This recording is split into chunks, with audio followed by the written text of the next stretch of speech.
Hello again, everybody. This is Amergan, and you're very welcome back to another episode of Star Trek Fleet Command. And today, guys, I've decided to take a little bit of a different approach and go with what's good about the game. Instead of whinging about it all the time and giving out about all of the bad things, we're going to do loads of that in the future. We've done a bit of it in the past. We're going to look at some of the good things and make sure that it's not all negative, guys. So we're going to crack on with that, the top 5, and at number 5, here we go.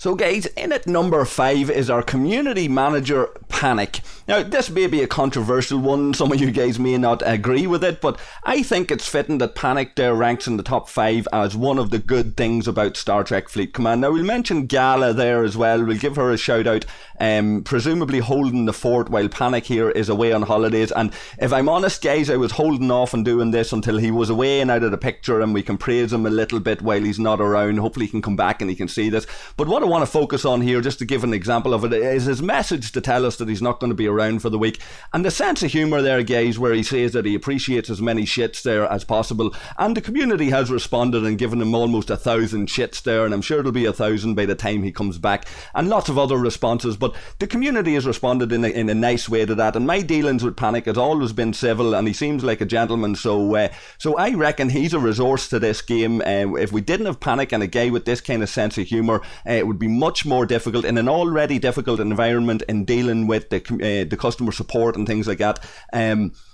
It would be so much more difficult if we didn't have a community manager with a bit of a sense of humour who was willing to get down to the level of the player base and get down and dirty with us in places like Discord and hold his own when there's all sorts of ire being directed in his direction. So credit to Panic. I think fitting in there at number 5.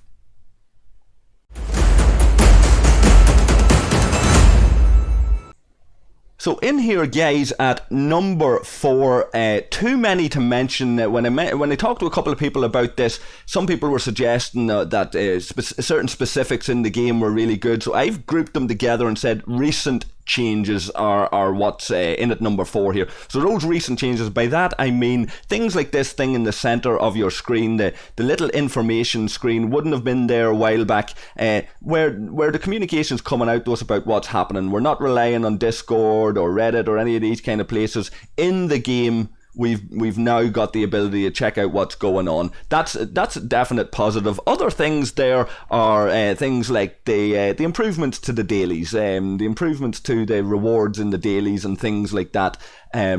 Certainly very welcome to see the increase in rewards. I think that was at 170k power steel for me before. Now it's up on 700k. These things, recent changes to the game. If you go back even as far as the augment faction being introduced and things like that, all positives to the game. A number of different people suggesting a number of different things, but I've grouped that together as recent changes.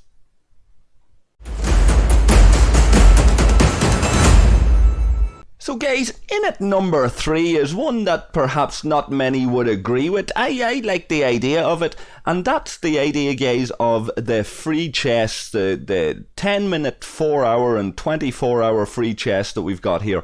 They've been improved in recent times, guys, and they've always been decent enough for players like me who like to be a bit tight and don't want to spend too much and hoard up their goods like this ship EXP and Latinum and all of these things that come from the chests. From 10-minute chests, I've seen wee chunks of Latinum, and I've seen it going up to when in any given day I could get maybe 50 or 60 Latinum out of those 3 chests combined.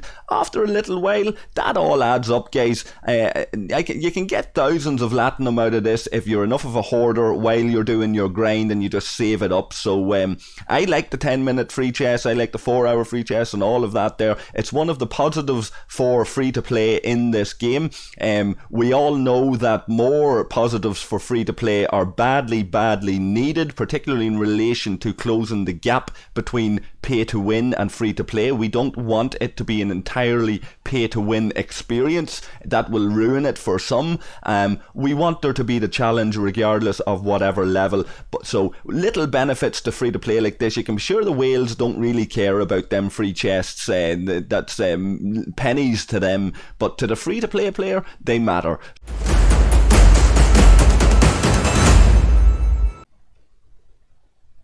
So in at number 2, guys, is the graphics of this game. Now, some people would have suggested ships and things. I would have liked to put in this Centurion and said, yeah, it's a beautiful looking ship and all of that there. But generally speaking, guys, the feedback is that it's the graphics, the effort that's gone into the detail on some of this. Quite beautiful at times. I really enjoy it. There's been improvements now in recent times here. We'll find a ship to attack just to demonstrate it, I suppose.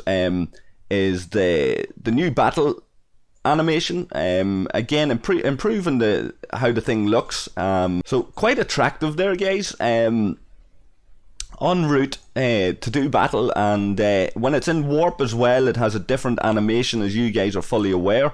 But I really like the graphics. The user interface is quite good as well, although improvements are always there to be suggested and improvements to be made in that. But the graphics, certainly a standalone, creditable in at number 2.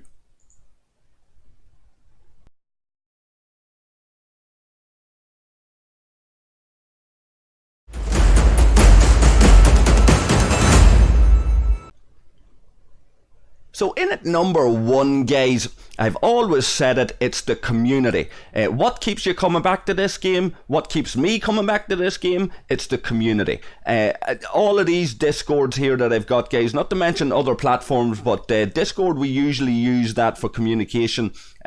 All of these Discords I have here, vast majority of them, guys, all Star Trek Fleet Command related. Now, I have an Amergan Gaming Discord as well, but this is the one I mainly use, guys, and lots of people here that are well known in my Discord and different servers, and a number of channels that I use to communicate with the community. Guys like Thaler here, I was talking to Thaler earlier. I've done a video on thoughts from Thaler where he gathered up different views from the community. Check it out, guys, if you haven't seen it. It's a number of improvements to the game that Thaler has recommended. I'm going to do a future video or two with Thaler on various different thoughts and improvements to the game from mainly a free-to-play perspective, but from people who are happy with the grind, people who are happy with playing the game, and people who come back to this game because of the community. It's guys like Thaler here, guys like Gregor, guys like Billy. These are the guys, these are the personalities that are quite open, they're happy to come and chat with you, they're happy to engage with you. These people make up the community, not to mention this raft, whole host of other people here who have gone to the time of creating their own communities within the community and creating Discord channels and keeping the community all active and participating. The LCARs, guys, obviously is another main resource to the community, a lot of people in there. The community is where it's at, and this is why we believe as the community, largely a Star Trek based community here, guys. The ethos that this community brings over into a forum like Discord or in the game itself, that ethos is a very positive one. I'm always amazed by the community who are supporting each other and offering assistance to each other and reaching out when they're in difficulty or in crisis, and it's amazing the response that we have seen number of times, time after time it happens. And yeah, we believe that with this product that Scopely offers, that there's a real opportunity to engage with the community and do something that nobody else has done before in this industry. So I guess the big question going forward is, guys, do Scopely want to boldly go where no one has gone before and offer the community a real product that fully realizes its potential and that we can all be proud of and stand over and say, you know what, guys, this company's got it right and they're on the right track. So let's hope that's going to be the case. And in full spirit of the community, I want to just finish up by giving a shout out to my buddy Sync, one of the content creators. I understand that Sync recently went through a bereavement, guys, so if you see Sync out and about around the universe or on Discord, or check out some of his videos, leave your thoughts and your comments with him, guys, and I'm sure we'll catch up with him and you other guys again very, very soon. So guys, Shane, that's it for another one. I want to thank everybody for taking the time out to watch it and listen and leave your feedback below. I'd be keen to hear what you guys think. Have I missed something? Is there something better about this game that people are talking about that Amergan has completely forgot to mention? Please please leave the comments below, like and subscribe if you like it, guys. Of course, come in and join us on Discord if you feel like that's a forum where you'd like to discuss the game. And until the next time, guys, look after yourselves and look after each other as always, and I will catch you all in a future video. Cheers.